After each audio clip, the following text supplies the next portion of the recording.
Yes. Yes. All right, Kaya, and welcome everybody. And I'd like to start by acknowledging that this seminar is being hosted on Wajak Bojar, and pay my respect to the Noongar people who are the traditional owner of this land and their ancestors. We are continuing our seminar series with a few new talks that I've pointed you here on the list. And I think after that, I'm not going to add any more new talks. So that's it for now for this semester. But keep in touch with all of the social media things, and then you can register. And once you register, you receive an email with a Zoom link or the actual number of the room.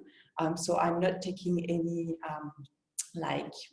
people making reclamation about not being able to know what to do and where to go, because the information is out there, people. The usual little announcement that this is being recorded, including the chat.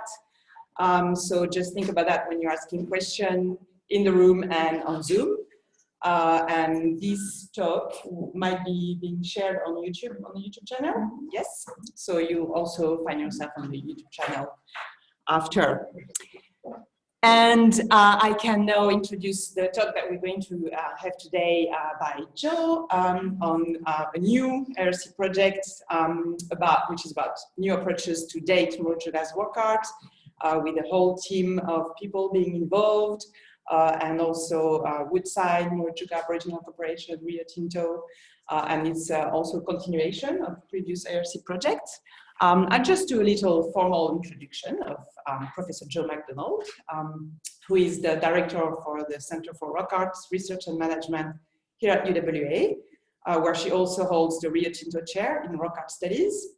And Joe was the lead chief investigator on the ARC Linkage Project Murujuga Dynamics of the Dreaming, which I believe she's also going to talk a little bit about today, which just concluded in 2018. And she was also chief investigator on the Discovery Project, the Deep History of Sea Country, also investigating heritage around Murujuga. She's now leading a multidisciplinary team to determine the age of Murujuga rock art and stone features, and develop better models for climate change during the Holocene in this region. So that's what we're going to hear about today. So I'm going to share your PowerPoint now, which is this one. Yep. And we're going to exchange the microphone. Thank you.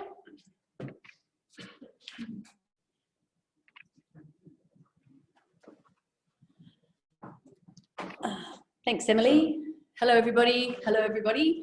That's interesting. This is UWA font on my thing. You can see it's completely lost its formatting, so that's going to be a bit of a shame. This must be a really old computer, is it? Oh, maybe. Anyhow, I'm sure that will be fine.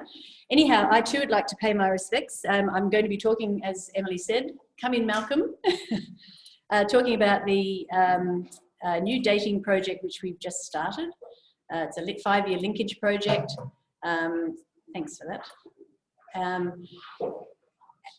And before I start, I'm going to acknowledge we are on Wajak Bojar and pay my respects to the ancestors and custodians of this land, but also pay my respects to the Murujuga Circle of Elders and acknowledge the ancestors and traditional custodians of the who are the Yabawara, Nalama and Njibandi, Madadunara and Wongatu. This is a linkage project. It has just started, and as all of you know who have done linkage projects, these are very large, complex collaborative beasts. We have, as Emily said, 2 industry partners, Rio Tinto and Woodside, and our other partner is Murujuga Aboriginal Corporation. The ARC, of course, funds this, and then we have researchers from the University of WA, Melbourne, Wollongong, Columbia, and Innsbruck also involved. The idea of a linkage project is to basically bring together researchers, linkage, industry, collaborators and community to resolve issues which cannot obviously be solved by one of those groups alone. And so really what we're dealing with here is a set of community aspirations, which are to date the rock art of Murujuga. We have a lot of researchers who are practicing some new techniques and developing new methodologies to do dating and to look at the climate history of the place. But the overall goal of the project is to try and understand better the age of Murujuga's rock art, but also to understand how people have used this environment through time. So we have a pretty good idea at the end of the Dynamics of the Dreaming project, which was a 4-year project which finished a few years ago. We're actually in the process of just writing up the monograph of that work, so that's coming out hopefully in the next couple of months. But what that's done is demonstrate that we haven't been able to date the entire history of what we think is human occupation in that landscape, partly because we don't have deep limestone caves that have retained that sort of record. And so what we're going to try now, having looked at open landscapes, Pleistocene landscapes, which we were targeting in that previous project, to try and contextualise the earliest occupation, we're actually going to try and date the rock art and also look at some other environmental proxies to try and get a handle on the entire human occupation of that region.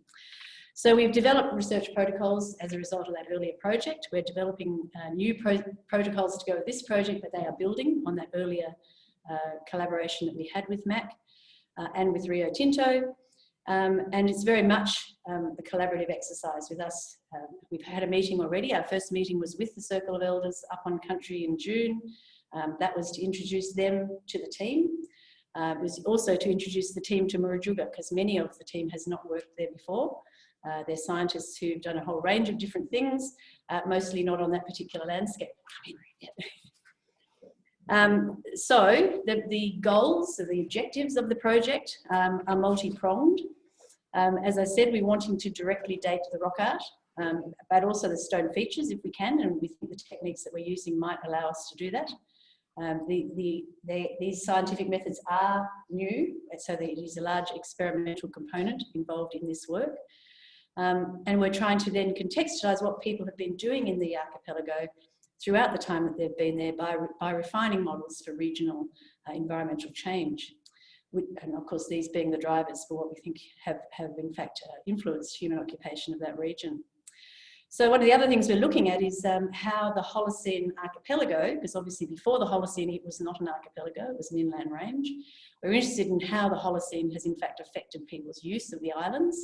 Our early models, which we think we've somewhat overturned by the dating project for the excavations and dating for the linkage project we finished, we think while there might be a short hiatus in terms of island use, we actually are pretty sure that people were using the archipelago and all its islands extensively at settler contact and whalers. When the whalers first arrived in the 1840s and Philip Parker King in the 1800, we definitely had people using the entire archipelago. There might have been a slight hiatus straight after islandization around 7,000, but we're pretty sure by 4,000 years ago, people are out there using the islands again. So we're going to be looking at how, in fact, wind and currents and other climate drivers have changed potentially through that time, and how that might have affected people's ability to use the outer parts of the archipelago. So as a result of the linkage project and as a result of an audit which has just been completed by the royal we, being Emma and Sarah, we now know that there are 3,500 sites recorded across the archipelago. This is a slight difference to what's in fact registered with DPLH because of a lot of duplications. There were in fact 7,000 sites registered across that landscape. We have now gone through them all, again, the royal we, and have actually identified which of those sites are duplicates, and we can now, with quite a lot of certainty, say what that record is. Of course, on the Burrup, that record has been built over the last 40 years. Is it 40 or is it 50 years now? 40 years, I think. Starting with the work on the what's called the Dampier Archipelago survey, which was done for the LNG. And we've now done that same level of actual recording across several of the outer islands. So Rosemary Island is the one we've most intensively surveyed. And we can basically, with quite a lot of confidence, say what sort of archaeological record we have got in those different types of landscapes. We also know from the sites that we've dated that we actually have a really good early Holocene record from across the archipelago. This is something which is actually pretty much missing from the northwest coast. It's not completely missing, but it is in fact a much lower signature. The sites between 12 and about 6,000 years ago are much lower proportions across a large amount of the coastal Pilbara. And we think that's because these outer islands are in fact retaining a lot of that early Holocene record, which of course we were targeting. We were looking for the older sites in those locations. We know from Ken Mulvaney's work what the sequence is through time. He put original timeframes on a number of the stylistic phases. These are Thylacines, obviously, which his sequence originally saw starting around 35,000 years ago. Thylacines became extinct, we think, around 3,500 years ago. So obviously we've got a time frame which we can place on the rock art from that sort of relative information. Obviously, what we're interested in now doing is trying to refine that sort of dating. We also have obviously weathering of the earlier art back to the same colour as the rock, whereas the more recent art is much fresher looking and not highly patinated at all. And so again, these techniques we're using now are targeting this sort of information, which we've been using as chronological sequencing information, and we're trying to actually progress our understanding of that. So here is part of our team. This is the partner organisations investigators, called officially partner investigators on the project. Ken Mulvaney, you'll know well. He is the Rio rep and obviously is the rock art specialist from this region. And he's involved in facilitating the work on the ground. Shuan Dogramachi is a water hydrology person from Rio Tinto also. He's also been working with a number of our team in the Pilbara, and so is interested in a number of the questions we're answering. Pardon me. Peter Jeffries from MAC is the cultural authority and partner who is involved in facilitating the work from the community's point of view. And Luke Smith, who is a marine scientist, is facilitating Woodside's involvement in the project. The university researchers, most of whom are at UWA, cover a range of disciplines, as you can see. Malcolm McCulloch, who's here, is a uranium series dating and paleoclimate reconstruction specialist. Corals mainly, but he's turning his skills to looking at the sorts of data that we have here. Janet Hurt from Melbourne Uni is a geochemist, and she'll be helping characterise and characterise the rock, the geology, and help with the dating of the crusts. Zenobia Jacobs will be well known to you as an OSL dating specialist. Matthias Leopold is interested in dating the stone structures and also the soil properties related to the calcium carbonate crusts, so leading into the paleoclimatic reconstruction. Pauline Grierson is looking at the water sources and environmental reconstruction more broadly. Greg Shrippick is a stable isotope specialist. Mick O'Leary, a geomorphologist and interested in the evolution of coasts and the continental shelf. Ian Goodwin is a Holocene currents wind pattern climate reconstructionist. And Tanjiao Liu is a desert varnish specialist from North America, Columbia University. We have a number of funded researchers on the project, several of whom are in place now. Caroline Mather, who is actually just this afternoon gone with Matthias up to the Murujuga for the fieldwork, which is starting this week. Luke Blaganic, who's at Wollongong Uni, he's the luminescence specialist, and he'll be at the lab when he's let out of lockdown in Sydney. Alexei Sadakov, also at UWA, is using mass spectrometry and looking at U-series dating of the desert varnish. We're also looking for someone to look at the desert varnish dating and the carbon that's in those crusts as well, to look at how we might in fact use other techniques also to date the desert varnish. And we have one PhD on board, Patrick Morrison, who's here today. He'll be looking at the Holocene voyaging through climatic reconstruction of the winds and currents. So we have 3 more PhDs which are earmarked, one of whom is going to be at Melbourne and the other 2 will be here at UWA. To actually answer the diverse questions we're wanting to ask, we're going to have 3 research nodes. The first one is we're calling the Chronological Research Node, which is dating rock art. And basically all these specialists, or researchers that are identified here will be involved in that research node. The sorts of questions that we're interested in answering in that node are the desert varnish largely and the exposure dating. So desert varnish I'll talk about first because that's got a few, there are a few strings in that bow that we're going to be attempting to develop and get some innovative new approaches to. And then there's the OSL dating, which Luke Leganic is going to be trialling at Wollongong. This rock is actually a good example of how we could use both methods. It's a block that has got desert varnish on the engraving, but it's obviously also a block which has broken since the rock art was produced, thereby potentially giving the potential of dating when that break occurred. So we don't know how close in time that might be to when the engraving was produced, but in fact it will give us at least some sort of date to give us an idea of when that rock actually broke. So Janet will be looking to start with at the geology across the archipelago and how the desert varnish might have formed differently in the different geologies that we have. And they're all volcanic. It's a suite of volcanics with slightly different chemical compositions, and so she'll be looking and supervising a PhD who is going to be looking at what that variation does in terms of the geology, but also then how the desert varnish might have formed and preserved in those sorts of surfaces. Obviously, and this is an image here from the John Black et al. Paper, the way that the parent rock has altered through time, first by weathering and then by having the varnish growing on the top of that, gives us opportunities to have a look at the way that the actual rock interacts with normal, natural, environmental sort of factors. And then obviously the engraving being placed into that set of circumstances, and then further weathering going on to that. We obviously have a series of things quite complex in terms of trying to understand what's happened through time. And one of the ways that Helen Green at Melbourne Uni has, for instance, looked at the skins which have formed across engravings there, and they had a paper come out last week, is looking at uranium in those crusts, and Alexi has already managed to also achieve this at Murujuga. So Janet's work is going to be very much about characterising the rock and trying to look at the elements that are there and what those opportunities are for looking at the way that those different geologies have in fact interacted with the environment through time, and then also the weathering properties.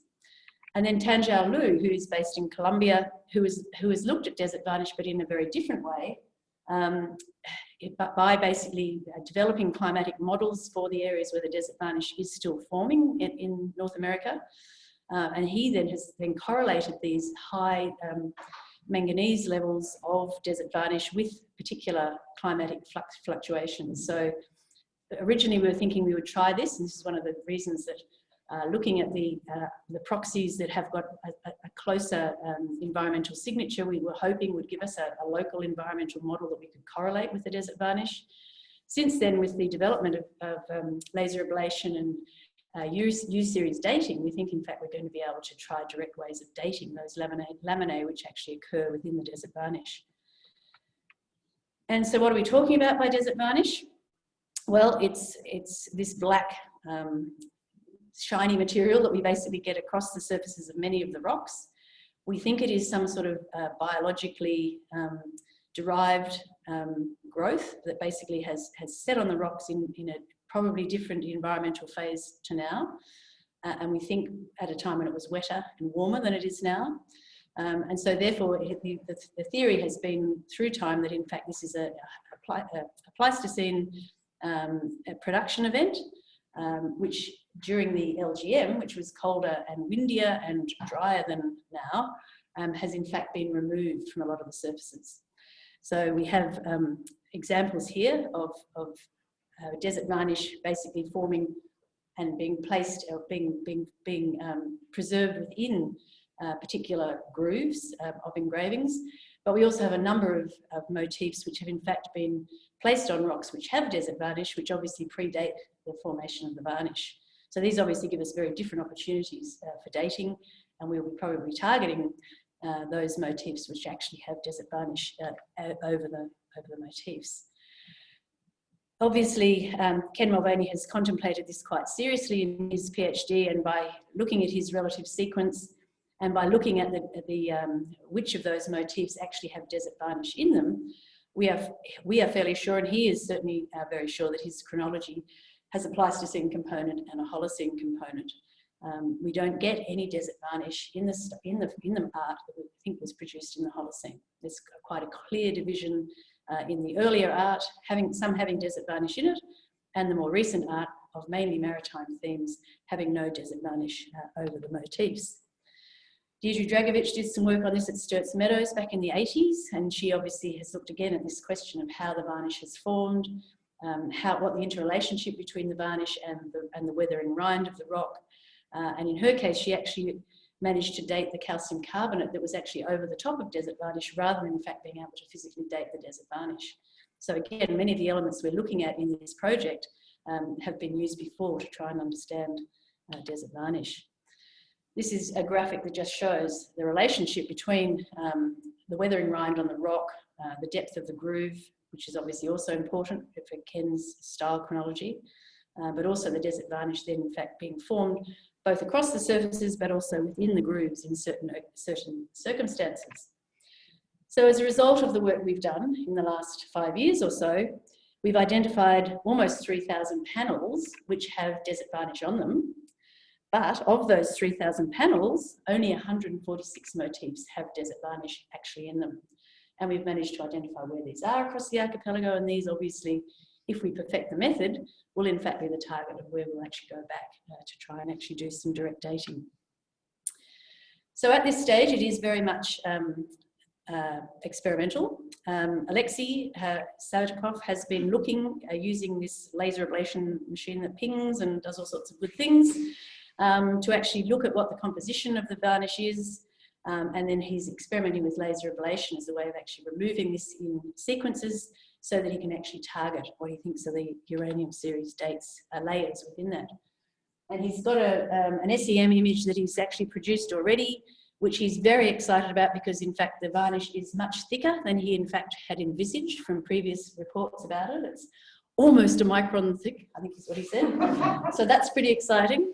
And he's basically started the sampling when we had our June meeting with the Circle of Elders.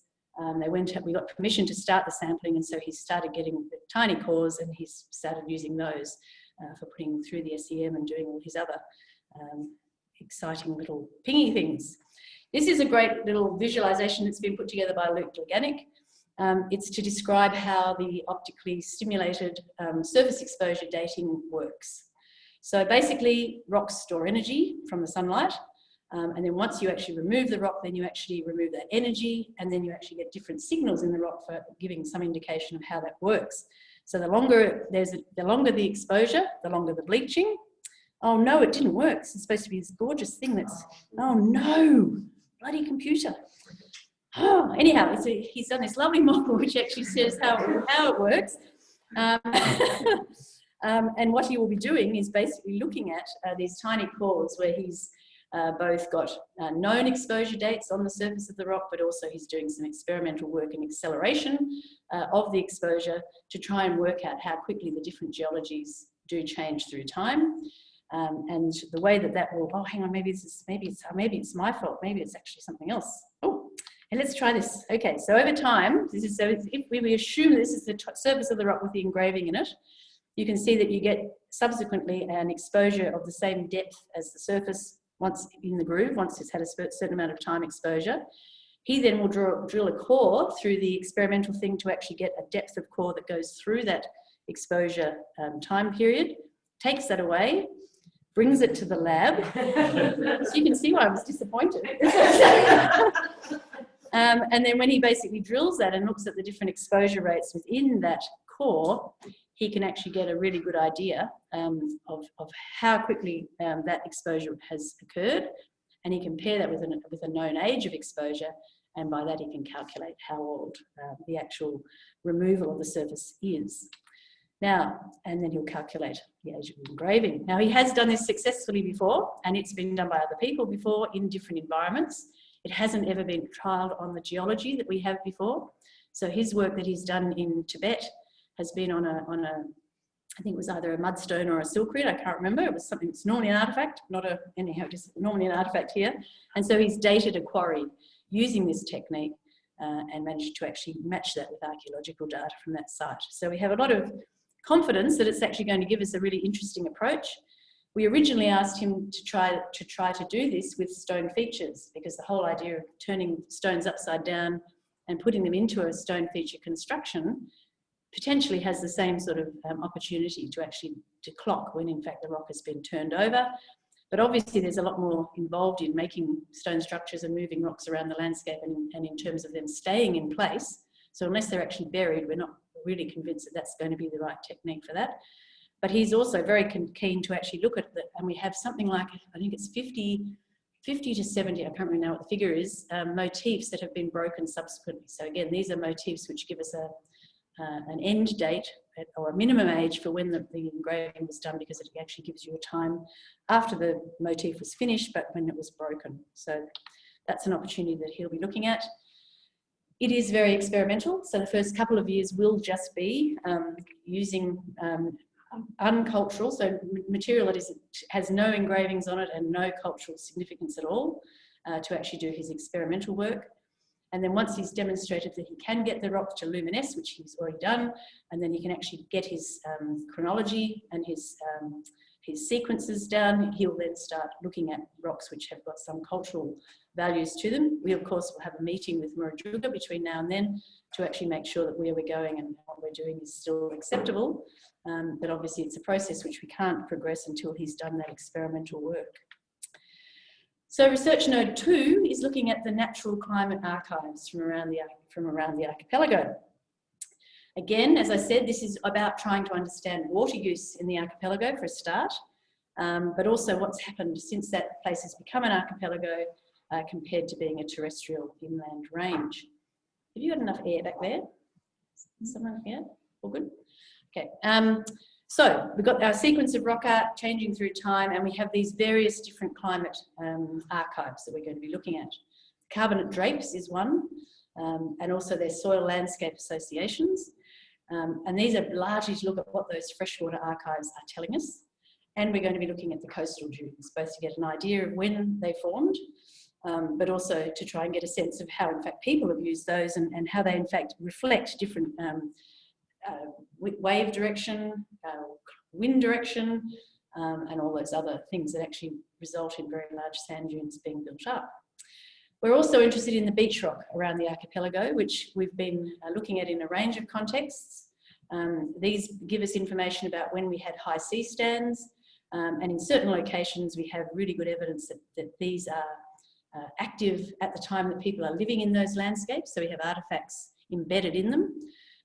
We've managed to date several of them. We've managed to date several of the older beach ridges under the water now as well. And what we're interested in doing is, again, trying to understand how the archipelago came to be the way that it is now and when, in fact, people have been using it. Again, this is just looking at how the rainfall has changed through time. And we think, you know, with the reactivation of the ITCZ after the LGM, as Patrick de Decker has modelled from a bit further south from us, we think that the rain patterns have definitely been different through the late Pleistocene, early Holocene transition. And so we're really interested in trying to actually tie that down in the archipelago and get a better idea of how those different factors all fit together. This is partly to do with understanding the water holes which are there, which definitely seem to be the focus for rock art production around the archipelago. This is obviously not the archipelago, this is somewhere in the Pilbara, but it shows you the difference between what happens in those water holes after rain compared to what they're like most of the time. And we think that a lot of the water holes on the islands, for instance, which are fed by groundwater, have in fact been cut off since sea level rise. So we've got a lot of those, they seem to be spring-fed water holes have stopped working. Some of them are still working on Enderby Island, which has a higher elevation than Rosemary Island, for instance. We still have active spring seeps. And so we're very interested in seeing how that groundwater relates to other aquifers. And if we can actually work out whether that water is only coming from cyclonic water sources and rainfall generally, or whether in fact we're getting aquifer movement through that part of the coastal Pilbara. So that work is largely being looked at by Greg Shribik, who did a fantastic demonstration to the Circle of Elders about heavy and light oxygen isotopes, which they loved. And he's obviously looking at the way that these water holes retain water through time and what the signals for that retention are. So the longer that water sits in these things, the heavier oxygen isotopes last the longest. Come in. And so by looking at the ratio of the different types of oxygen isotopes, he can get an idea of how long the water has been sitting there. They're very excited about trying to calculate how long some of those water holes can in fact retain water. We've got several that we've worked out the capacity of them, and they really have got quite significant water holding capacity. So it obviously depends on whether they're in fact draining naturally or whether in fact it's purely dehydration, which is actually people and animals using them, that is actually using that water, or what the natural sources and effects of that impact are on the water sources. So this is the graphic about how in fact potentially those aquifers are all joined together. A lot of the team has been working on dewatering in the Pilbara generally, and that's certainly why Shawan Dogramachi is on the team, because that's the question he's been really interested in. What is the relationship between the different water sources into the Pilbara, but definitely across the archipelago as well? Can we actually see related, aquifers feeding into those different spring-fed sources? And Carolyn Mather will be looking at the cores to see what sort of information she can get out of those, both in terms of the types of environmental conditions at the time that they're being created, but also how that changes across the archipelago in terms of the different tufers. So we're actually getting quite a lot of different types of these deposits which are occurring across the archipelago. Oh, I think one of my graphics has gone again. Oh dear, oh no. I think this is my fault. Anyhow, what she's done by looking at some of the cores, and we collected 5 of these during the Murujuga Dynamics of the Dreaming Linkage Project, where she's found that there are definitely levels or layers within the cores which you can subscribe to being from periods of higher rainfall as opposed to those with lower rainfall.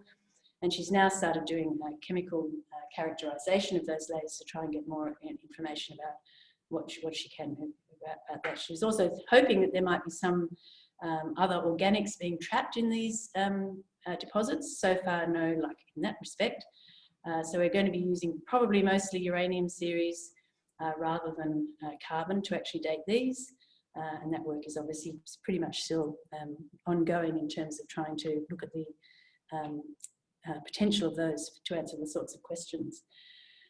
So here are some examples of the types of carbonate deposits that we're getting. So the central photo is a large spring, which is obviously still active. That's on the Burrup.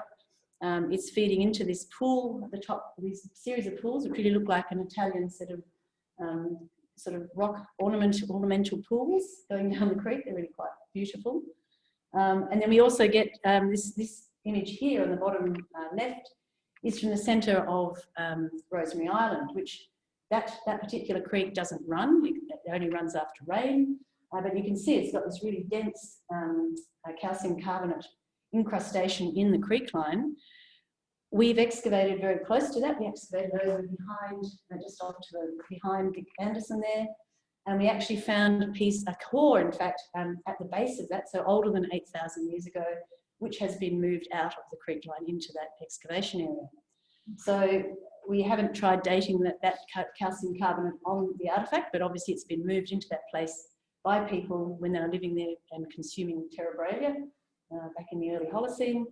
And obviously we've got a lot of boulders which have actually got rock art on them embedded in that as well. So we're very interested in trying to see if we can date that particular landscape to get an idea of when that waterhole was that active that could produce that much calcium carbonate.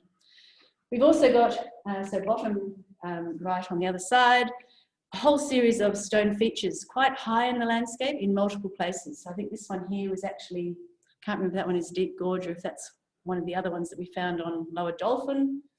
But basically we have these areas that are halfway up the side of a hill that basically have large amounts of calcium carbonate in the centre of these open areas. Sometimes they've got trees growing there.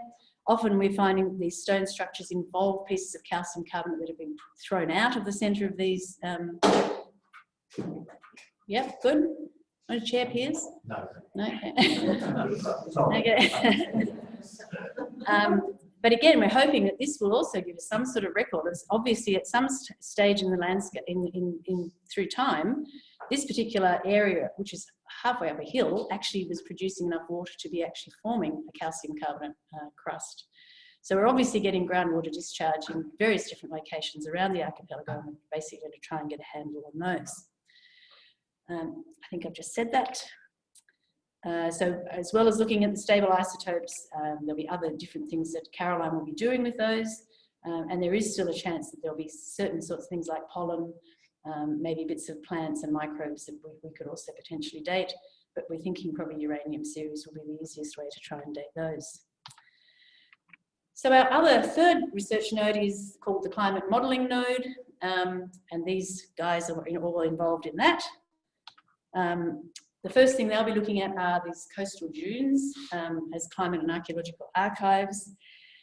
We've got quite a number of them which are located facing in a direction which is not the direction of the current prevailing wind, so we're pretty sure that these in fact have formed in a slightly different pattern to today. Here are some examples we've got from Enderby Island, where in fact we've got this extensive open site which has been created on a Holocene dune. It's now being deflated by a cyclone, for instance. So we actually have photographed this particular feature, droned it before and after one of the cyclones that came through last year, and actually been able to demonstrate we've lost about 20 centimetres of sand in that process. So it's looking at those dunes, trying to get an idea of when people might have been using them. The other dune we're really interested in Enderby is this one, which has got a really nice progradation of different dunes being formed through time. And we're hoping that by doing OSL dating on those, we'll do some GPR to start with to try and work out where the best places to do that would be. But we'll then be looking at those dunes as a way of actually getting an understanding of how that progradation has happened in the Holocene.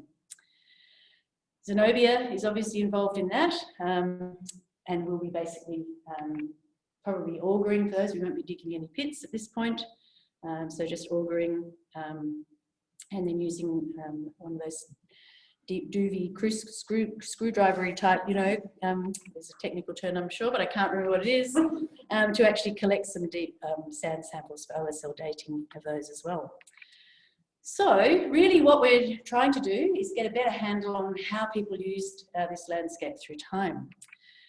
We've obviously got Tom Whitley's visualizations of what that landscape looked like. This is based on his digitisation of the marine charts 5 years ago now, so we've obviously got some better bathymetry, so we might be able to refine these maps. But what you can see, and these are some of the times that we've got as critical periods in the human occupation in the Holocene, we've got an extraordinarily different landscape that people are using from in the last 10,000 years. And so really what we're trying to do is understand how that use has changed as people basically started to be pushed off the coastal plain into these outer hills, which are the Rosemary Ranges and the Enderby Ranges, and then how they in fact lived in that area during the peninsular phase and then after isolation about 6,000 years ago. We've got an example here of the rock art we've recorded on Rosemary Island, and the colouring of these motifs is according to their contrast states. So contrast state 1 is the oldest, contrast state 2 is the second oldest, and so on. But what this shows us is that pretty much people are using that landscape for the earliest probably 2/3 of the art production in a very similar way. But in the most recent phase, which we think is probably after sea level rise, people are not producing very much rock art out there at all. Most of it is in fact located around the coastal strip, so I think people are focusing on the outer edges of this island, but obviously also high points. We've got that ridge line at the north has got quite a lot of recent art on the top of it as well. But largely because the water out there is only there after rain, we haven't found any natural springs there. We're thinking that people are actually only using that island at times of seasonal abundance, so turtle either egg laying, or other times when it's rained and people are going out there to actually spend time when they know there'll be water there. So that's very much the work that Patrick will be doing. And this is straight off his computer from this morning.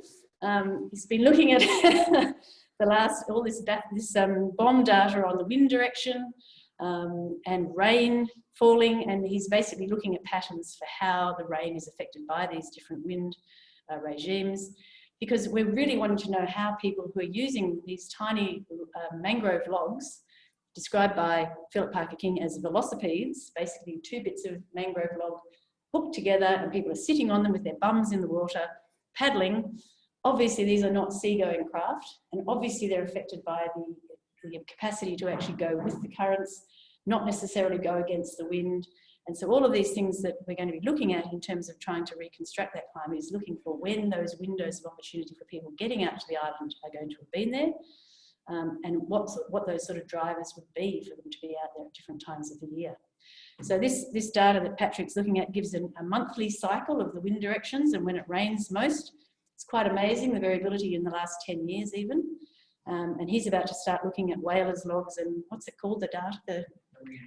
The reanalysis of all the early data that's been, for instance, collected by whalers and various different people recording climate information to see if we can project it back further than, in fact, this really detailed bomb data, which is what I think only about 20 years or 30 years. So obviously pushing that information back into beyond European settlement is significant, and that's what we need to do. And we're hoping it's the combination of all the different types of climate proxies that we're going to be investigating that we'll be able to actually develop a better sense of how, in fact, these sorts of drivers have changed through time. And the whole goal is to actually try to get a better handle on the style sequence, whether we actually manage to directly date those different early phases, but also to really try to understand what people are doing around the archipelago in the Holocene. And that's it from me. We have only just started. This is obviously just a, as Caroline said, she's just going to check we're doing it the right way. And we will obviously learn as we go, and there'll be some things that we won't be expecting and we will find. So it's quite exciting to have started it finally. And in the next 4 or 5 years, hopefully we'll have some exciting results to be able to share with you. So thank you. Thank you.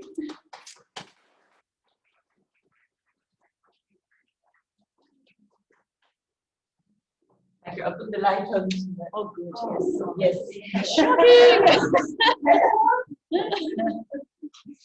Okay. Thank you very much for this. And I'm going to check the chat here for the people online. So can you hear? I don't know if people can hear me. That's okay. I'll just come close to it. And maybe I'll move around with the microphone if there is a question, because usually that's the whole issue.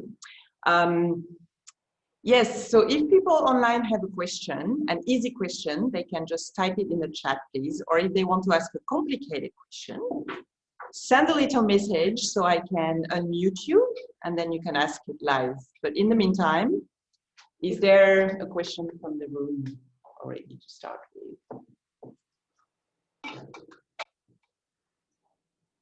Yes. Light on it. I know I don't understand. Do you know what resonates with the manganese? Do you know what the rationale is for the theory that the desert varnish is only forming during those human periods? The theory is that in most parts of Australia it's not still forming. So in other words, climatically people have assumed that in fact it's a different regime to now. It is still forming in many places. So in southwest of America, or the northern states of the United States of America, it is still forming. And so that's how Tanjau has actually got his microchronology going. And it is to do with humid and moist phases, basically. And it's a combination of microbial material, manganese, and dust, basically. Does it varnish on your? Yeah, because they found it accumulates at a very steady rate and then kind of reaches a maximum level, and then the active erosion of that level is basically stabilized it. So you can see anything that has a huge amount of vertical varnish is kind of capped at a 10,000 year interest range, but that is actively forming and eroding at the same time. Right. But in a highly arid environment. Yeah. Yeah, no, we're still, I think it's safe to say we're still investigating the opportunities that the uranium series is going to give us. What's the bottom look? I mean, the more recent period is not very useful for uranium, is it? I mean, you can go down a couple of thousand, but it's not as accurate. Sorry, let's move around with this. As always, the answer goes, depends on the nature of the material. So we could actually date a 100-year-old coral down to the Pacific in a few years. But that's a very special case because corals, living corals, just only accumulate uranium, but they have none of the daughter thorium present. The difficulty with the varnishes that they do almost the opposite. They have very low rates. Depends on the mineralogy and what's going on. Uranium isn't particularly enriched, but because of its dust origins and other things, what we call the thorium is contaminated by common thorium. So it's doing that unmixed, makes it much harder to do that dating. So one thing we're trying to do actually is with the laser, because we can go into micro domains, we're trying to find the best possible circumstances of high uranium and low initial thorium, and then just look for the radiogenic thorium produced by that decay sequence. So that's the kind of avenue that laser dating opens up, and we just hope we can now utilise it in this special circumstance. Is that clear? Yeah, and that was Malcolm McCullough, just in case anyone wants to know. Yeah. Oh, yeah, that was Malcolm. Yeah. So you're still looking for some PhD? Yes. Yeah, just thought I would advertise Yeah, that. that's right. Yeah. No new question online yet. Oh, yes. A yes or no question. So from John Fairweather, you mentioned OSL dating on the engravings. Have you or the team looked into the erosion rates of the rock panels themselves as an age proxy? You did. Yeah, so that's, I think, yes, John, that's exactly what, Luke Leganic's work will do, is actually trying to get a correlation of, get a curve, an erosion, a luminescence curve that he can then actually correlate with the different geologies and with different broken surfaces. So, but he also thinks that you could, in fact, technically do it with an engraving. In fact, you can potentially get a different, again, lots of experimental things to actually work how deep is the engraving, what is the geology, has it actually perforated the pattern to start with, and all those sorts of things. So tricky, that one, we think. So you need another ARC project after this one. Yes. Okay. Other questions? Yes. So, Joe, you said there was 146 motifs with the varnish on it. Give or take, yep. Is there any geographical difference of where those are? They in one particular area, or they're just spread out in the whole Archipelago, yeah. So they are pretty much distributed everywhere that we've recorded in that much detail. So we suspect that, in fact, the varying geologies are not different enough to, in fact, affect the relationship between the geology and the desert varnish formation. But that's one of the PhDs we're looking for, is someone to actually do that mapping and to try and understand what the environmental drivers are for desert varnish surviving in different locations. But the interesting thing the linkage project we've just finished has demonstrated that the art is pretty similar across the entire archipelago. There is no difference really between the Pleistocene arts distribution on the Burrup compared to the outer islands. Possibly slightly less on the outer islands, but largely you get a distribution which is pretty similar. And I think that what we're going to find really is that it's only a case of looking hard enough to find the stuff. So that's the only constraint, I think. Yeah, the question was about the distribution because they didn't hear the questions, I'm just repeating. The question was about the distribution, geographical distribution of the art with the desert varnish on them. Yeah.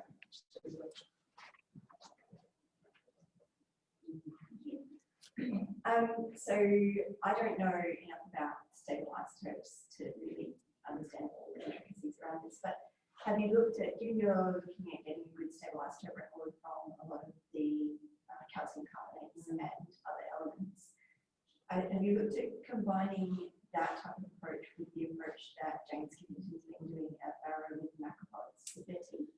Because there's so many petrogaly rock reliefs at within the Murujuga assemblages. That seems like it would be a way of adding another problem into that. Good idea. Yeah. We haven't started looking at that yet, and as you know, those excavations are I mean, yes, there are lots of Petroglyph teeth in them, but they're only from like 2 locations at this point.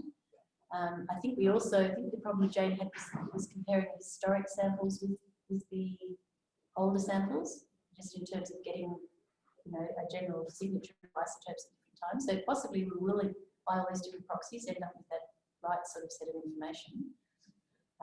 Yeah, but it would be a great job. How many teeth have we got? I mean, you counted them, you know. It's in the order of 100. Oh, have we? Okay. Okay. There you are, another PhD. Anybody wants to do that? Sounds good. Yeah. Sorry, we're moving around with the microphone. So, Oh, Caroline. there's just a question online, and then I'll take the other one, about the fact that there were some issues with reliability of cation ratio Oh, yes. dating methods 20 years ago. And so is it a technique that has been considered for this project? Thanks, Dave. Good question. Yeah, look, the issue 20 years ago is that people hadn't recognised the microlaminations in the desert varnish. So, in fact, all of those, the controversy aside over whether or not there was scientific misconduct in the actual doing of that, and I'm sure you're possibly referring to that as well as the fact that the dates were problematic. The real problem was that by collecting samples and then mashing the material up and getting basically a homogenized date rather than in fact dating those layers within it. So that's what we're thinking we're doing differently to the early work by Nobs and Dawn. And we're certainly going to be looking at the potential for there being carbon trapped in those microlaminations. And we're hoping that now the fact that they can date a brain cell, we'll be able to in fact date very small amounts of carbon in those particular layers. Oh no. Oh no, it's not working. Hello? Maybe it needs a French accent. Yeah. No? It's not working. It could be the battery's gone. Yeah. No, it's still going. It seems to have batteries. Oh, some people can hear us. Okay. It's working now. It's your French accent. I'll say with a French accent. Caroline had a question. Yeah. Sorry, we will try. Loud voice, Caroline. Yeah, you're doing it fine, Joe. Don't worry. Oh, good. Thank you. Yeah. I just thought I'd reassure you. Oh, thank you. I'm so relieved. Since you embarrassed me by that. Really interesting project. Absolutely fabulous to see, you know, given our history of work on what we're doing. My question is not about rock art, it's about the fact that there's a lot of surface artifact in Murujuga as well. There's more than the odd one. I know. There are quite a number of the surface artifacts have patination in them, and there are also quite a lot of surface artifacts, some of which are in Dampier, which have different stages of patination, obviously different types of patination, showing that the artifacts we picked up and used and discarded, and then at some later point picked up and used again. And I wondered if any of this work might be an avenue into approaching that thing. Let me warm up my French accent. Yeah. Maybe repeat quickly. Okay, did everybody get that question? The question was, yes, no, No. we got it, okay. Only Okay, the words question from with- Caroline was, Maybe the radio. A number of- radio is not working. No, yeah. The radio microphone is maybe actually not on. No, it's on because they can hear us, but there might be an issue going on when we move in the room. Anyhow, science. Mhm. So the question was from Caroline, a number of artifacts, and there are thousands of them, millions of them across the archipelago, show this different patination, and some of the excavated assemblages that she holds actually shows that these artifacts have been reused through time and there are different patination levels. Does that mean that there's an avenue in this technique to date them? And I think the answer would have to be yes. The other thing to add to that is, in fact, one of the sites we excavated in Enderby, the artifact actually has desert varnish on it as well. So that's a really interesting thing we're going to try and date also, because there's nothing else in that excavation square which has organics in it, so we haven't been able to date it. But there are also some huge quarries around the place, which Luke Leganic's technique, which he has used successfully on a quarry in Tibet, may well also be able to, in fact, look at and try and, in fact, date those as well. So We might have a little chat. little chat's a good idea. Okay. Yeah. I think Piers had one too. Piers? No. You just stand. Did you have a question? No. You were just waving. You were waving at Caroline. We might be done, do you think? They can't hear anyway. There's a question about how far can light penetrate through a rock?